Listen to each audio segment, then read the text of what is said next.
Hi welcome to new vlog. അപ്പോൾ എന്താ പറയുക, ഇവക്ക് ചെറിയൊരു പനി കുടുങ്ങി, കഫക്കെട്ട്. ഇന്നലെ മുതൽ നല്ല കഫക്കെട്ടായിട്ട് അപ്പം നമ്മളിപ്പോൾ ഡോക്ടറെ കാണിക്കാൻ വന്നതാണ്. ഡോക്ടറെ വെയിറ്റ് ചെയ്ത് ഇന്ന് അവസാനം നമ്മളെ ടോക്കൺ എത്താനായപ്പോൾ വന്ന് പറഞ്ഞ് ഡോക്ടർ ഇനി 1 മണിക്കൂർ കഴിഞ്ഞിട്ട് വരുള്ളൂ, എന്തോ പ്രൊസീജിയർ ഉണ്ട്.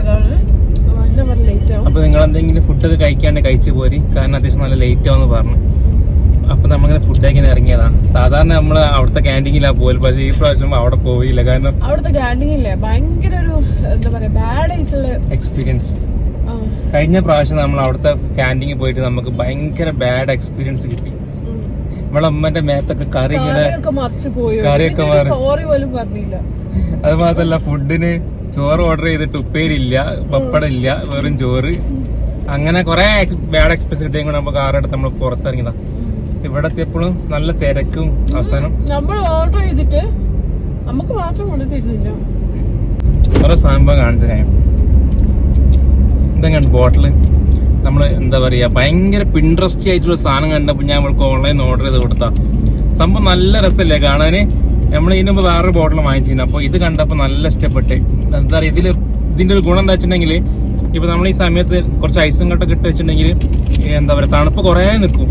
ഞാൻ ഇതിന്റെ തണുത്ത വെള്ളം ആക്കിയിട്ട് വീട്ടിൽ നിന്ന് ഇറങ്ങിയിട്ട് ഇപ്പൊ ഏകദേശം 2 മണിക്കൂറായില്ലേ. 2 മണിക്കൂറോളം എന്തായിക്കുണ്ട്, നമുക്ക് ഇതിൽ തണുപ്പ് പോകാണ്ട് കിട്ടിയിട്ടുണ്ട്. അതേമാതിരി തന്നെ ചൂടുവെള്ളം ആക്കി വെച്ചാണെങ്കിൽ ചൂടുവെള്ളം കുറെ നേരം കിട്ടും. നൈസ് പ്രൊഡക്റ്റ് ആട്ടോ. ഡോക്ടർ വരാൻ ശരിക്കും ഒരുപാട് ലേറ്റ് ആയിരുന്നിട്ട് നമ്മൾ ഏകദേശം 2 മണിക്കൂറിന്റെ അടുത്ത് ഡോക്ടറിന് വേണ്ടി ഇങ്ങനെ കാത്തിരുന്നിരുന്നു. ചെക്ക് ചെയ്തപ്പോൾ ആൾക്ക് പനിയുള്ളത് കൊണ്ട് തന്നെ കുറച്ച് ടെസ്റ്റുകളൊക്കെ ചെയ്ത് വരാൻ വേണ്ടി ഡോക്ടർ പറഞ്ഞിരുന്നു. ഈ സൂചി വെക്കാച്ചിട്ടുണ്ടെങ്കിൽ ഇവക്ക് ഭയങ്കര പേടിയാട്ടോ. കഴിഞ്ഞ പ്രാവശ്യം തന്നെ ഞങ്ങൾ സൂചി വെച്ചപ്പോൾ ഭയങ്കര കാലമായിട്ടൊക്കെ വന്നിരുന്നു. അതുകൊണ്ട് തന്നെ ഈ പ്രാവശ്യം ഭയങ്കര ടെൻഷനിലായിരുന്നു ആള്. പിന്നെ റിസൾട്ട് കിട്ടാൻ വേണ്ടി കുറച്ച് ടൈം എടുക്കുമെന്ന് പറഞ്ഞപ്പോൾ പിന്നെ വാട്സപ്പിൽ കഴിച്ചിരാന്ന് പറഞ്ഞു. അതുകൊണ്ട് തന്നെ ഇന്നിപ്പോൾ ഇനി കൺസൾട്ടേഷൻ ഒന്നും പറ്റൂല. രാവിലെ മുതൽ ഹോസ്പിറ്റൽ ആയതുകൊണ്ട് തന്നെ ഇപ്പൊ ഭയങ്കര ടയർഡായിരുന്നു. റിസൾട്ടും കാര്യങ്ങളൊക്കെ ഡോക്ടറിന്റെ വാട്സപ്പ് നമ്പറിൽ കഴിച്ചാൽ മതി പറഞ്ഞത് കൊണ്ട് തന്നെ നമുക്കൊരു ഉപകാരമായിരുന്നു. അപ്പൊ നേരെ അവളുടെ വീട്ടിലേക്ക് പോയി. നമ്മളെ ഹോസ്പിറ്റലും കഴിഞ്ഞപ്പോൾ വീട്ടിലെത്തി അല്ലേ. ഈ റെസ്റ്റ് എടുക്കാനുള്ള പരിപാടിയില്ല, നല്ല ടയേർഡായി. ആ ഷവർമ കഴിച്ചപ്പോൾ റെഡി ആയില്ലായിരുന്നു. അതിന് ചെറിയൊരു മിസ്റ്റേക്ക് ഉണ്ടായതുകൊണ്ട് വീട്ടിലെത്തിയപ്പോൾ ചോറും കറിയും കഴിച്ചപ്പോൾ അവിടെ സമാധാനമായത്. കഴിഞ്ഞ വയ്യാണ്ടായില്ലേ, നീ റെസ്റ്റ് എടുത്തോ. ഞാൻ ഇവനെ അവളെ വീട്ടിലാക്കിയിട്ട് ഞാൻ എൻ്റെ വീട്ടിലേക്ക് പോയിക്കൊണ്ടിരിക്കുകയാണ്. ആൾക്ക് തീരെയും വയ്യ, അതുകൊണ്ടാണ് പിന്നെ ബാക്കി അവിടുന്ന് വ്ളോഗൊന്നും എടുക്കാഞ്ഞത്. ഞാൻ ഡോക്ടറെ കാണിച്ച് വീട്ടിലേക്ക് എത്തുമ്പോൾ തന്നെ ആള് ഭയങ്കര ടയേർഡായി പോയിട്ടുണ്ട്. ഇന്നലെ തുടങ്ങിയതാണ്, അതുവരെ വലിയ കുഴപ്പമൊന്നുമില്ല. അപ്പൊ ഇന്നലെ ഒരു പനി തുടങ്ങി, പിന്നെ അത് കുറച്ച് കൂടി, പിന്നെ ജലദോഷം കഫക്കെട്ടൊക്കെ വരാൻ തുടങ്ങിയപ്പോൾ ഞാൻ പിന്നെ ഡോക്ടറെ എന്തായാലും കാണിക്കാന്ന് വിചാരിച്ചു. നമുക്ക് അല്ലാണ്ട് ഇപ്പോൾ ഡോക്ടറെ കാണിക്കേണ്ട ആവശ്യമില്ലായിരുന്നു. ഈ ഒരു അവസ്ഥ എനിക്കൊണ്ട് നമുക്ക് അങ്ങനെ പെട്ടെന്ന് എന്തെങ്കിലും മരുന്ന്, പനീന്റെ ഡോളോ പാരസെറ്റമോൾ എടുത്ത് കഴിക്കാൻ പറ്റില്ലല്ലോ. ഡോക്ടേഴ്സിന്റെ എന്താ പറയാ, ഡോക്ടേഴ്സ് പറയണ നമുക്കൊന്നും ചെയ്യാൻ പറ്റില്ലല്ലോ. അപ്പൊ അതാണ് നേരത്തെ വ്ളോഗ് എടുക്കാൻ. ആള് ഭയങ്കര ടയേർഡാണ്, ഭയങ്കര കുഴക്കിലാണ്. അപ്പൊ നമുക്ക് കുറച്ച് കിടന്നോന്നൊക്കെ പറഞ്ഞാണ്. പിന്നെ ഉളക്കാക്ക് ഇന്ന് പോവാണ്. അപ്പൊ ഇന്ന് രാത്രി ഉളക്കാക്ക് പോകുന്നതിനെ കൊണ്ട് തന്നെ അവളെ വീട്ടിലേക്ക് ആക്കി കൊടുത്തത്. നമ്മൾ ഇന്നലെ ഡോക്ടറെ കാണിച്ച് എന്താ പറയാ, ഇപ്പൊ വലിയ പ്രശ്നമൊന്നുമില്ല. 2 ദിവസം റെസ്റ്റ് എടുക്കാൻ പറഞ്ഞായിരുന്നു. നമുക്ക് ഡാർക്ക് ആയിട്ടുള്ള മെഡിസിൻസ് ഒന്നും എഴുതണ്ടെന്ന് പറഞ്ഞു, എഴുതി തരില്ല. അപ്പോൾ ലൈറ്റ് ആയിട്ട് എഴുതി തന്നത്. അപ്പൊ ഇപ്പൊ റിക്കവർ ആയില്ലേ? പനിയൊക്കെ കുറവുണ്ട്, പക്ഷെ കഫക്കെട്ട് ഇങ്ങോട്ടേക്ക് വിടാത്ത മതി. കണ്ട സൗണ്ടെല്ലാം മൂക്കടഞ്ഞെടുക്കണം. അല്ലാണ്ട് വലിയ നല്ല കുളിരുള്ള പനിയും, പക്ഷെ ഇപ്പം അത് പനിയൊക്കെ വിട്ടിക്കണം. ഇനിയിപ്പോ ജലദോഷം കൂടെ ഒന്ന് വിടാനുണ്ട്. എന്നാലും കുഴപ്പമില്ല, കാരണം 2 ദിവസം ആളിങ്ങനെ ആയിരുന്നു. ഞങ്ങൾക്ക് നമ്മളെ വീഡിയോ തന്നെ കണ്ട മനസ്സിലാവും. വ്ളോഗ് എടുക്കാനുള്ള ലാസ്റ്റ് ഇട്ട പാട്ടിലൊക്കെ മനസ്സിലാവും ആള് ഭയങ്കര. പക്ഷെ ഇപ്പോഴൊന്ന് റിക്കവർ ആയി വരുന്നുണ്ട്. പിന്നെ കുറെ ആൾക്കാർ ചോദിച്ചിരുന്നു മറ്റേ എന്താ നിങ്ങൾക്ക് ബ്രീത്തിങ് പ്രോബ്ലം ഉണ്ടോ എന്നുള്ളത്. അപ്പൊ അത്ര പ്രശ്നമില്ലല്ലോ. ബ്രീത്തിങ് എക്സസൈസ് ഒക്കെ ഞാൻ യൂട്യൂബിലൊക്കെ നോക്കിയിരുന്നു. ആകെ 2 ദിവസം, പിന്നെ അത് കഴിഞ്ഞു. അതെന്താ പറയാ, ആ വീടിന്റെ താഴെ തന്നെ കുറച്ചൊക്കെ ബ്രീത്തിങ് എക്സസൈസ് ഉണ്ട് ഈ സമയത്തുള്ള, അടിപൊളിയാന്നൊക്കെ പറഞ്ഞ് കാണിച്ചെടുത്ത പോലെ ആള് യൂട്യൂബിൽ ഇതൊക്കെ നോക്കി കൊറേ ഞാൻ സംസാരിക്കുന്ന സമയത്തുണ്ട്. അപ്പൊ അങ്ങനെയൊക്കെ ആണല്ലേ. ഇപ്പൊ ഫുള്ള് സ്പെഷ്യൽ ജ്യൂസുകളൊക്കെയാണ് കുടിക്കാറ്. ഇപ്പൊ ഇപ്പൊ നമ്മളെ വീട്ടിൽ ഇപ്പൊ ഒരു ജ്യൂസ് അടിക്കുകയാണെങ്കിൽ 2 തരത്തിൽ അടിക്കുക. ഒന്ന് ഓളെ സ്പെഷ്യൽ ജ്യൂസ്, അതിൽ ഓളെ സ്പെഷ്യൽ ഇൻഗ്രീഡിയൻസും കാര്യങ്ങളൊക്കെയാണ്. ബാക്കിയുള്ള ആൾക്കാർക്ക് നോർമൽ ജ്യൂസ്. സ്പെഷ്യൽ ഇൻഗ്രീഡിയൻസ് ഒന്നും അല്ല കേട്ടോ. എനിക്ക് ബദാം, അതേപോലെ തന്നെ മറ്റെന്തേലും വാൾനട്ട്, ഇത് രണ്ടും എനിക്ക് ഇങ്ങനെ സ്വന്തമൊക്കെ കഴിക്കുന്ന ഇഷ്ടമല്ല. വാൾനട്ട് ടേസ്റ്റേ എനിക്ക് ഇഷ്ടമല്ല. അപ്പം ഞാൻ എന്താക്കുന്നതാണ്, ജ്യൂസ് എന്നേ മധുരം ഇട്ട് കഴിക്കാൻ പാടില്ലല്ലോ.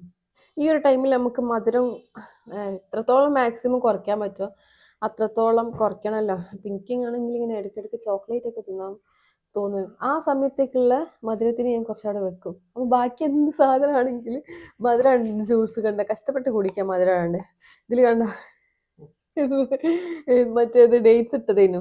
ഡേറ്റ്സും ശരിക്കും സോക്ക് ചെയ്തിട്ടുണ്ടെങ്കിൽ നല്ലോണം ആയിരുന്നു കിട്ടും. ഇത് ഞാൻ ഇപ്പം എടുത്തിട്ടതാ മധുരത്തിന് വേണ്ടിയിട്ട്. അതേമാതിരി പിന്നെ ബദാമും വാൾനട്ടും അതന്നെ ഉള്ളു ഇതിൽ, വേറെ ഒന്നും ഇട്ടിട്ടില്ല. അവക്കാടോ എല്ലാം കൂടി മിക്സ്. മധുരമാണ്ട് കുടിക്കുക കഷ്ടപ്പെട്ട്. കാരണം എങ്ങാനും സ്വീറ്റ്സ് കഴിക്കാനുള്ള തോന്നലുണ്ടെങ്കിൽ അത് കഴിക്കാലോ. മധുരടാണ്ടൊക്കെ കുടിക്കാച്ചിൻ്റെ വലിയ പണിയാട്ടോ. അതൊന്ന് പ്രഗ്നൻസിയിൽ എന്താ പറയുക, ഡോക്ടർ പ്രത്യേകം പറഞ്ഞിരിക്കുന്നത് പ്രഗ്നൻസിയിൽ ഷുഗർ വരാനുള്ള ചാൻസ് വളരെ ഹൈ ആണെന്ന്. 90 ഫാസ്റ്റിങ്ങിലാണ്. 90ൽ കുറവേ പാടുള്ളൂ പോലെ. ഞാൻ ചെക്ക് ചെയ്തേരം എനിക്ക് 95. ലാസ്റ്റ് പ്രാവശ്യം എനിക്ക് ഫീൽ ചെയ്തു, അവൾക്കും ഫീൽ ചെയ്തു, അവൾ ഷുഗർ അധികം കുടിക്കുന്നുണ്ടോ. ഡോക്ടർ നമ്മളധികം പറഞ്ഞിട്ട് ഷുഗർ കൺട്രോൾ ചെയ്യണം. അപ്പോൾ ഞങ്ങൾ അവളെന്ന് പറയുമ്പോൾ ചെക്ക് ചെയ്ത് നോക്കാന്നാണ്. അപ്പോൾ ചെക്ക് ചെയ്ത് നോക്കിയപ്പോൾ ഒരു 110 മിനിമം വേണ്ടിയത് അല്ലേ. അങ്ങനെ ചെക്ക് ചെയ്ത് ഉള്ള റിസൾട്ട് വന്നപ്പോൾ 95. അപ്പോൾ ഷുഗർ ഒന്നും ഇല്ല എന്ന് പറഞ്ഞപ്പോൾ പ്രഗ്നൻസി ആണെങ്കിൽ 90ൽ കൂടാൻ പാടില്ല എന്ന് പറഞ്ഞത്. 90ൽ താഴെ ഇങ്ങനെ കൺട്രോൾ ചെയ്ത് പോകണം പോലും. കാരണം നമ്മൾ നോർമൽ ആകുമ്പോൾ 110. കാണുന്ന ആൾക്കാരൊക്കെ ഉണ്ടെങ്കിൽ അങ്ങനെ കൺട്രോൾ ചെയ്ത് പോയിക്കോളിട്ടോ.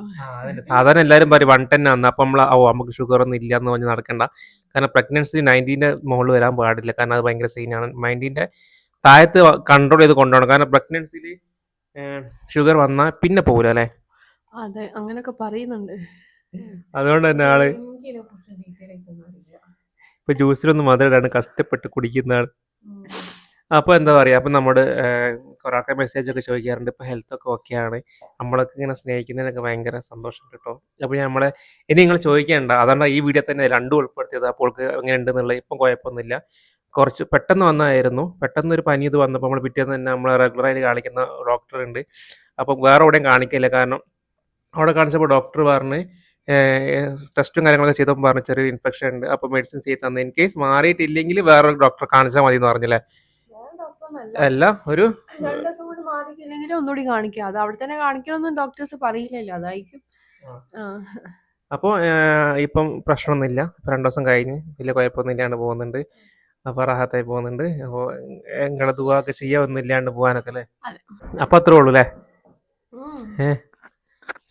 ഈ ആശിക്കാനെ ഓരോരുത്തർ എത്ര ആൾക്കാരാ നോക്കുന്നതെന്ന് അറിയോ.